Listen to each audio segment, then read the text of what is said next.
എല്ലാവർക്കും എൻ്റെ പുതിയ വീഡിയോയിലേക്ക് സ്വാഗതം. ഇന്ന് ഞാൻ ഇവിടെ തയ്യാറാക്കാൻ പോകുന്നത് ഒരു കോളിഫ്ലവർ ഫ്രൈ ആണ്.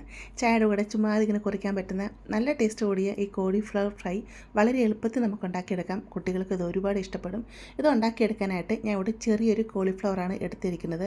ഒരു 400 ഗ്രാം കാണും. ഇതിനെ ചെറുതായിട്ട് കട്ട് ചെയ്തെടുക്കുക. ഈ രീതി വേണം കട്ട് ചെയ്തെടുക്കാൻ.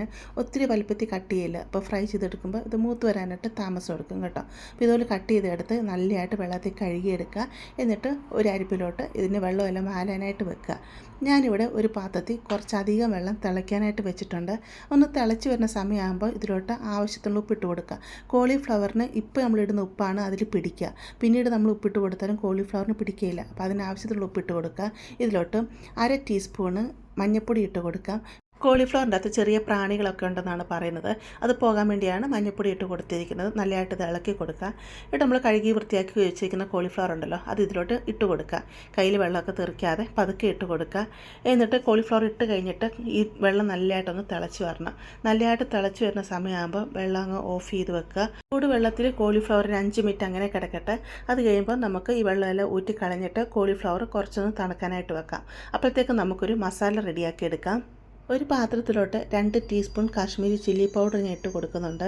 ഇതിലോട്ട് 1 ടീസ്പൂൺ മല്ലിപ്പൊടി ഇട്ട് കൊടുക്കാം. അതുപോലെ 1 ടീസ്പൂൺ പെരിഞ്ജീരകം പൊടിച്ചതാണ്, അതങ്ങ് ഇട്ട് കൊടുക്കാം. ഇതിലോട്ട് 1/4 ടീസ്പൂൺ ജിഞ്ചർ പൗഡറാണ് ഇട്ട് കൊടുക്കുന്നത്. ഇഞ്ചിയുടെ പൊടി ഉണ്ടല്ലോ അതും, അതുപോലെ 3/4 ടീസ്പൂൺ ഗാർലിക് പൗഡറുമാണ് ഇട്ട് കൊടുക്കുന്നത്. ഇപ്പോൾ ഇഞ്ചിയും വെളുത്തുള്ളി നിങ്ങൾ നല്ലതായിട്ട് ചതച്ചിട്ട് അത് ഇതിലോട്ട് ഇട്ട് കൊടുത്താൽ മതി, 1 ടീസ്പൂൺ കേട്ടോ.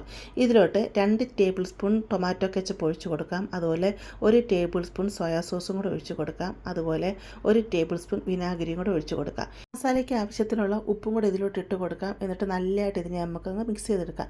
മിക്സ് ചെയ്തെടുത്ത് ഇതിലോട്ട് 1 കപ്പ് കോൺഫ്ലോർ ഇട്ട് കൊടുക്കുന്നുണ്ട്. 250 ml കപ്പിൽ 1 കപ്പ് കോൺഫ്ലോറാണ് ഇട്ട് കൊടുത്തിരിക്കുന്നത്.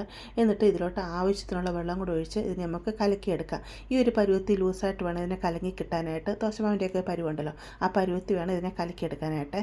കലക്കിയെടുത്ത ഈ മിക്സിലോട്ട് നമ്മൾ വേവിച്ച് വെച്ചിരിക്കുന്ന കോളിഫ്ലവർ ഉണ്ടല്ലോ, അതങ്ങ് ഇട്ട് കൊടുത്ത് നല്ലതായിട്ട് അതിനെ അങ്ങ് മിക്സ് ചെയ്തെടുക്കാം. എന്നിട്ട് ഇതിനെ അരമണിക്കൂർ നമുക്കൊന്ന് മാറ്റി വെക്കാം. ഇതിലോട്ട് മസാലയൊക്കെ ഒന്ന് പിടിക്കത്തക്ക രീതിയിൽ നമുക്ക് മാറ്റി വെക്കാം. ഇവിടെ അരമണിക്കൂറായിട്ടുണ്ട്. നമുക്കിതിനെ ഫ്രൈ ചെയ്തെടുക്കാം.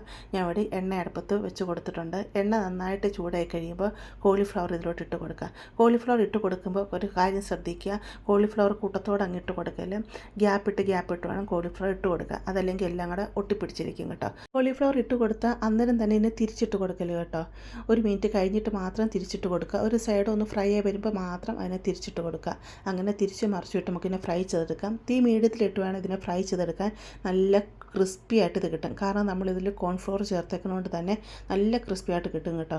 ചൂട് ചായയുടെ കൂടെ ഇത് ചൂടോടെ കഴിക്കാം, നല്ല ടേസ്റ്റാണ്. പ്രത്യേകിച്ച് ടൊമാറ്റോ കെച്ചപ്പും കൂടെ ഉണ്ടാക്കിയുണ്ടല്ലോ, അടിപൊളി ടേസ്റ്റാണ് കേട്ടോ. അപ്പോൾ കുട്ടികൾക്കൊക്കെ 4 മണിക്ക് നിങ്ങളിങ്ങനെ തയ്യാറാക്കി കൊടുക്കുക. മിക്ക ആൾക്കാരും ഇത് ചെയ്യുന്നതാണെന്നറിയാം, അറിയാത്തവർക്ക് വേണ്ടിയാണ് ഞാനിത് പറഞ്ഞത്. നിങ്ങൾക്കിത് ഇഷ്ടപ്പെടുവാണെങ്കിൽ ചാനലൊന്ന് സബ്സ്ക്രൈബ് ചെയ്ത് സപ്പോർട്ട് ചെയ്യുക. അതുപോലെ ലൈക്ക് ചെയ്യുക. നിങ്ങളുടെ ഫാമിലിയോട്ട് ഫ്രണ്ട്സിലോട്ടൊക്കെ ഇത് ഷെയർ ചെയ്ത് കൊടുക്കുക കേട്ടോ.